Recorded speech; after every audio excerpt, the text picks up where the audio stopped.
Cortland Simmons with you here, continuing our reports and our introspective look at pedigrees and how we haven't really diversified the breed in the ways that it used to be a very, very nice hybrid of European stamina with American speed. And by the way, when you have European influence in your pedigrees at a high level, you get the combination of both. As I said in part one, what's really, really startling about the horses from England, Ireland, and so forth is the ability to card races at a mile where you have to show some speed and have, it's like a long sprint, equivalent to the 400 meters in track and field. It's somewhat like that, if you to kind of make a parallel analogy. And then the ability for quite a few of these horses to be able to make these quantum leaps to run 10 furlongs, 12 furlongs. We've seen horses come out of the 2000 Guineas and run extremely well in the Epsom Derby and win the Epsom Derby, as I mentioned before.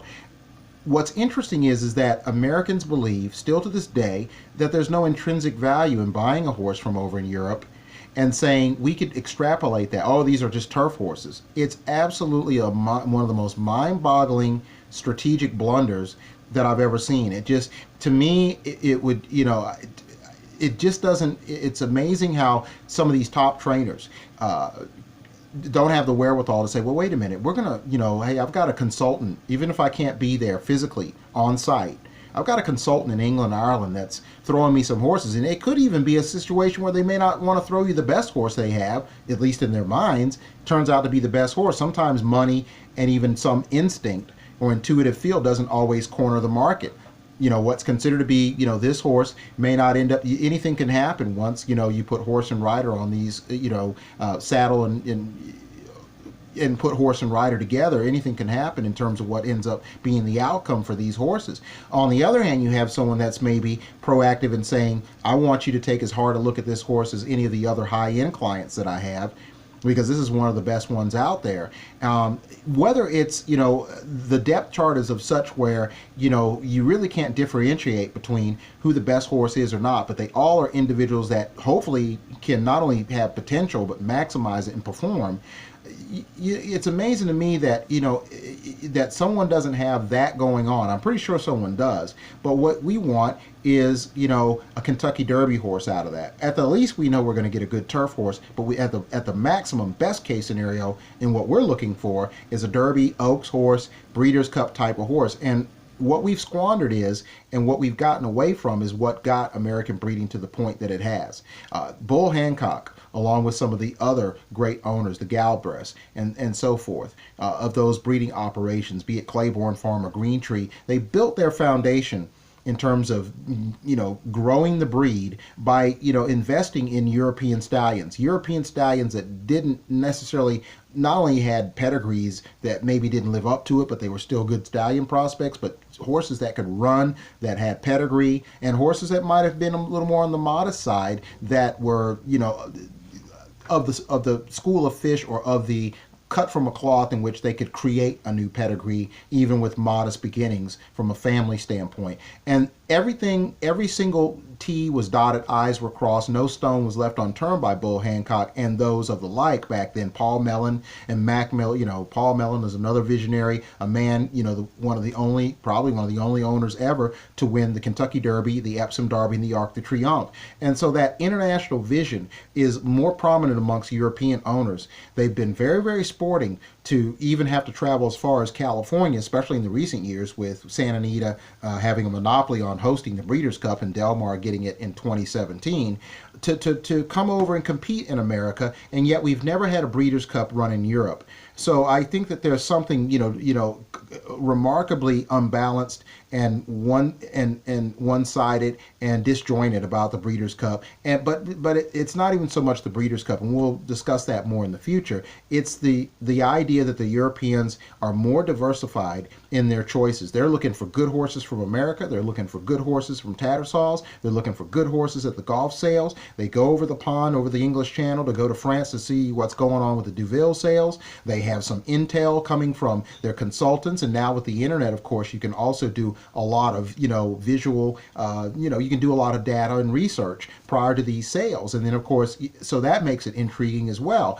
And there doesn't seem to be a there doesn't seem to be a groundswell of Americans doing that, and that's one of the reasons why we haven't had Triple Crown superstars, or we haven't had as many horses that can prove to be durable enough to give their trainers the confidence that they can race for longer periods of time. One thing that could be assured, that even in the short run, similar to what Justify accomplished, even if we get a horse for 6 or 7 races, obviously everybody wants more.